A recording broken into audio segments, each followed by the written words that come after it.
Saan ba tayo? Dumito muna tayo kay Marcoleta. Ano? Dumito muna tayo kay Rodante Marcoleta. Mga boss, eto oh. Ayan oh. Sabi dito, can Marcoleta be held over surprise witness falsified notary, no? DOJ waits in. Gumamit umano ng peking lagda ang abogado sa kanyang affidavit si Orly Gutesa nang humarap sa pagdinig sa flood control project. Dawit din ba sa kaso si Senator Rodante Marcoleta na nagpakilala kay Gutesa bilang surprise witness? Ito po ang sagot dyan, mga bossing. Ito po yung video niyan. No? Panoorin ho natin at mukhang talagang posible na managot at pwedeng makulong at pwedeng madisbar itong si si Marcoleta. Oh.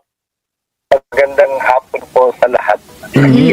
Kapareho na ho ka, attorney, nang nasabi ni OIC NBI Director Magno, maaring makasuhan yung pagpeke doon sa notaryo.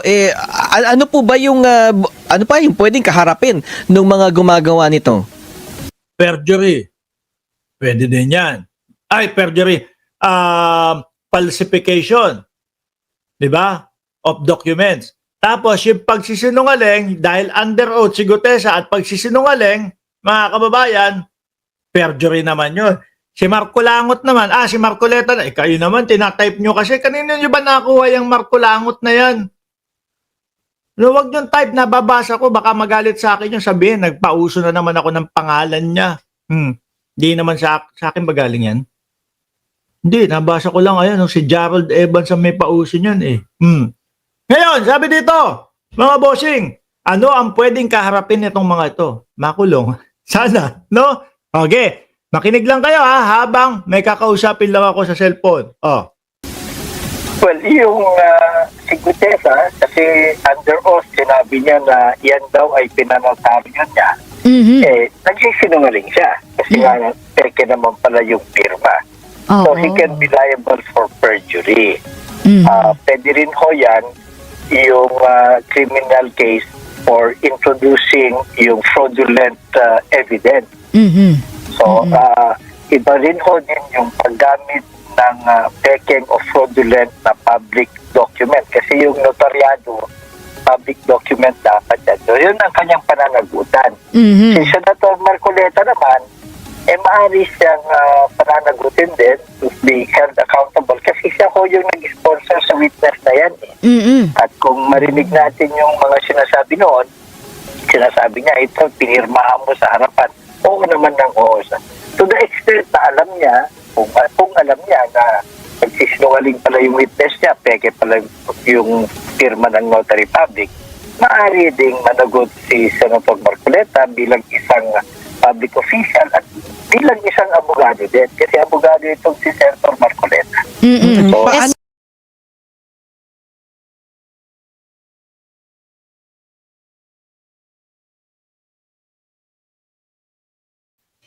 Nantok, salita ako ng salita.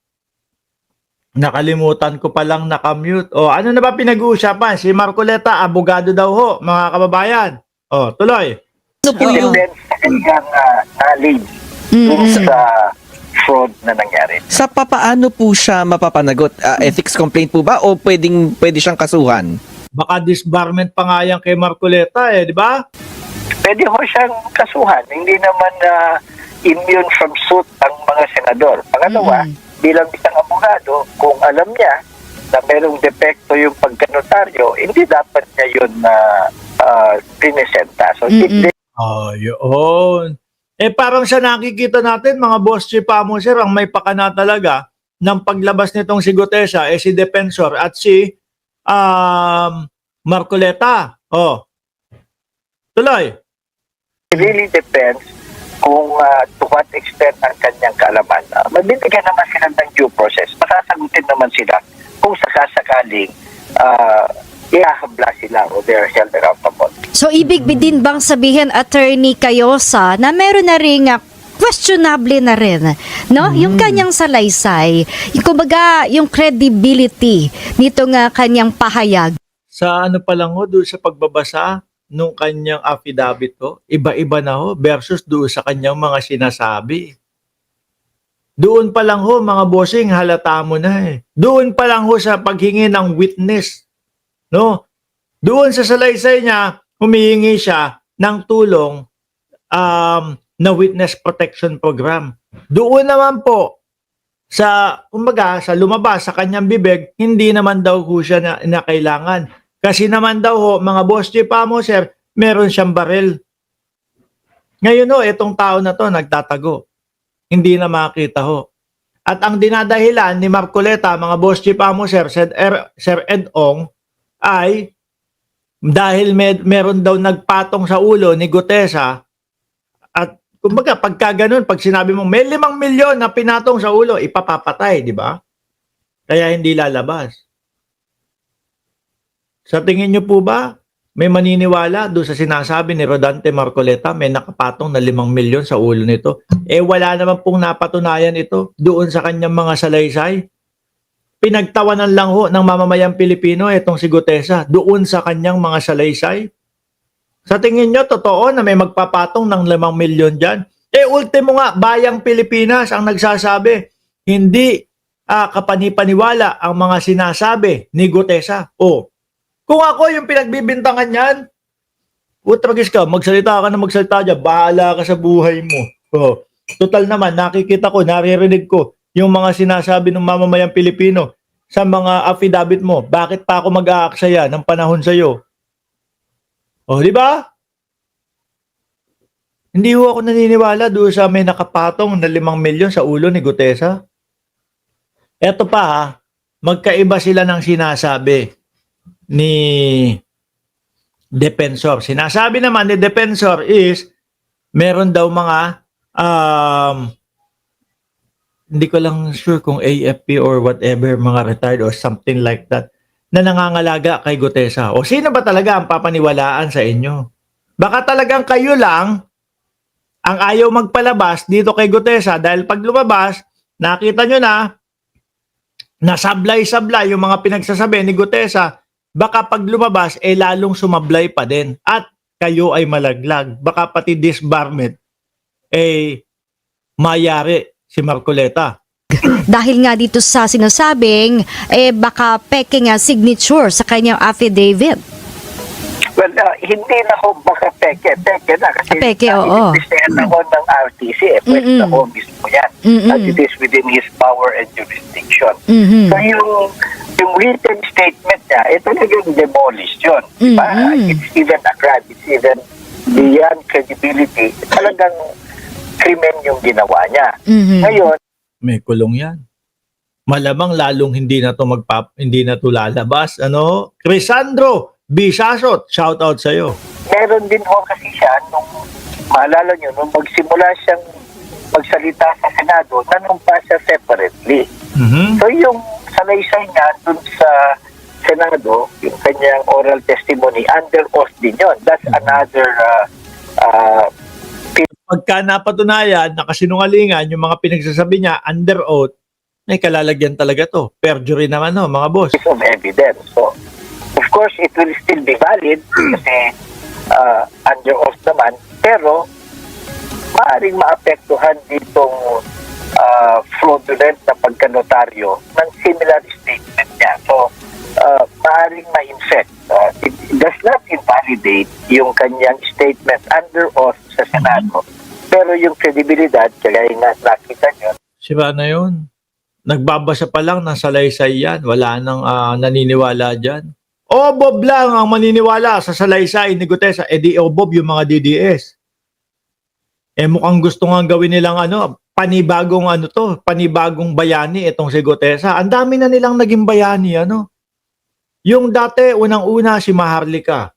Sumunod si Harry Roque. Sumunod si Cal Morales o si Morales. Sumunod si Kiko Barsaga. Sumunod, eto naman si Gutesa. Lahat to palso no? Mabanggit, no? Maaaring mag-suffer. So sino po yung sino po yung kasi if I'm not mistaken yung naging pagpapasya ng Manila RTC branch 18 ay tinatanong niya yung DOJ kung ano ba kakasuhan ba to itong si Gutesa. So So ano yan? sa DOJ po yung pagpapasya kung kakasuhan itong si Gutesa. Well, pwedeng DOJ, pwedeng Supreme Court kasi pwedeng sa abogado, si Senator Marcoleta, pwedeng Supreme Court, pwedeng IBP, pwedeng DOJ. Yung pag-introduce ng fraudulent na notarized document. Sabi ni Darwin Portes na itago para pag-aralan ang mga testimonya, pinakabisa muna ang mga sasabihin. Ako, sasablay pa din ho yan, lalo na kung yung mga isinulat nilang testimonya doon, na parang sinulat ni Marcoleta,